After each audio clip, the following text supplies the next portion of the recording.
Good afternoon, everyone. I promise to limit my homily to less than 1 hour so you can at least catch the fourth quarter of the game, okay?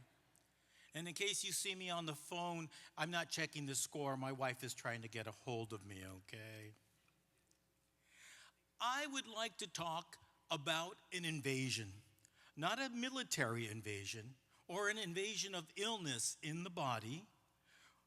I want to talk about a different type of invasion, what Bishop Barron refers to as the invasion of grace, a spiritual invasion. Now, every day we make decisions, but there are some decisions that loom large. They define us. They put us on a particular path in our lives. For example, the career we choose. Who will we marry? Will we marry? Big decisions, right? Well, the single most important decision that we will make is this. When Christ calls us to enter more deeply into relationship with Him, when we experience our invasion of grace, what will be our response? When grace invades, do we cooperate or not? In all three readings, in the lives of Isaiah, Saul, and Simon, we see their call and their invasion of grace in their lives and their response to that grace. What we have in all three stories is a model of a call, a response, and a mission. In our first reading, Isaiah has a vision of the temple in heaven. He sees God seated on a lofty throne, and that's his invasion of grace. And of course, he panics. He says, "Woe is me, I am doomed, for my eyes have seen the King." The Jews believed that a human could not see God face to face and live. They couldn't even say his name. They had such great reverence for God. And immediately Isaiah recognizes his unworthiness. He says, "I am a man of unclean lips." And he's right. But what does God do? He sends an angel with a burning ember from the altar of God and touches Isaiah's lips. "Your wickedness is removed and your sin is purged," says the angel. Sounds like the sacrament of confession, doesn't it? See, God does not choose the qualified, but he qualifies those he chooses. God does not choose the qualified, but qualifies those that he chooses. Then God asks, "Whom shall I send? Who shall I send on mission to bring my people back to me?" And Isaiah responds, "Here I am, Lord. Send me." So there's those three. The invasion of grace, the call comes. Isaiah sees God's face and hears his voice. 2, he recognizes his unworthiness, and we all do that. We say, "I'm not worthy to do that." But God makes Isaiah worthy, and he makes us worthy. Then God sends him on the mission to bring his people back. Now, before Paul became the great apostle, he was Saul, the persecutor of the church. And on January 25th, the church celebrates the conversion of St. Paul. We celebrate his invasion of grace. In Acts chapter 9, Saul, while on his way to the city of Damascus to hunt down Christians, there's a bright flash of light, and he is knocked to the ground, unable to see. A voice says to him, "Saul, Saul, why do you persecute me?" If that sounds familiar to you, it's because you pass it every time you enter that door up above. You see that event, that invasion of grace in the life of Paul. That's why Paul refers to himself as the least of the apostles in our second reading. And legend says that after Paul had that encounter with Christ, that he disappeared into the desert for 3 years. Jesus invites Saul, the persecutor, to enter into the deep, and out of the desert emerges Paul, the great apostle, the great evangelist of the church.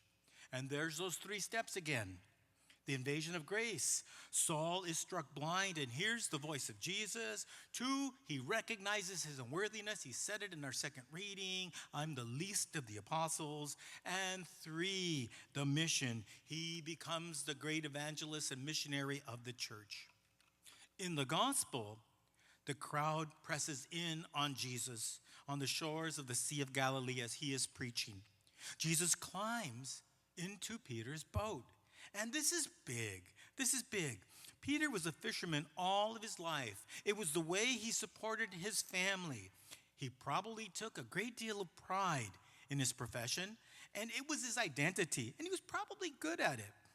Jesus getting into the boat would be like somebody you kind of knew here at church, but not really well, getting into your car uninvited and saying, "Let's go." At first, Jesus says, "Put out to shore a little bit." And Peter does so. Then, after he's finished preaching, he says, "Put out into deep water and lower your nets." And at first, Peter protests.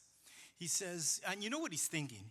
He's saying, "Lord, you're the preacher and I'm the fisherman.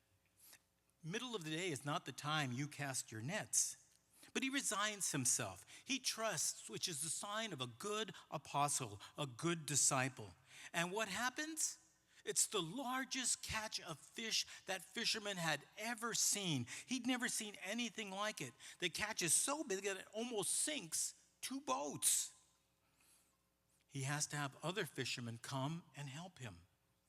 Peter is overwhelmed by his invasion of grace, and he falls at the feet of Jesus. And he says to Jesus, "Depart from me, Lord, for I am a sinful man." And you know what Simon's probably thinking? And maybe if you only knew me, Lord, you wouldn't be asking, you wouldn't be inviting. And maybe we have said that too. But Jesus knows us better than we know ourselves. He knows everything about Simon, and he knows everything about you, and me. He knows each and every one of us with all our weaknesses and flaws, and he chooses us anyway. He chooses us anyway. Remember, God does not choose the qualified. He qualifies those whom he chooses. God doesn't choose the strongest, the smartest, or the best looking. Look at me, I'm a perfect example. I'm living proof. There are 3 different kinds of people in the scene of the gospel today. And those same people you will find in our parishes all around. There are those who stand on the shore. They love to listen to Jesus' words. They might dip their toes in the water every now and then, but they don't dare jump in. Then there are those who allow Jesus into their boats. They might get involved and serve when it's convenient, but they remain in shallow waters. Then there are those who hear the call of God and dare to put out into the deep. And the reality is that God calls all of us into the deep. And this is why prayer is so important, because prayer is not about trying to change God's mind, though that's the way many of us pray. Prayer is first learning to listen to God's voice and surrendering to his invasion of grace. So when we experience the invasion of grace, we will be able to recognize it and respond to God's call to go deeper. When we get off the shore and out of the shallow waters of faith and go deep, it's then that we can find our mission. Like Isaiah, like Paul, and like Peter, we can say to the Lord, "Here I am, Lord, send me."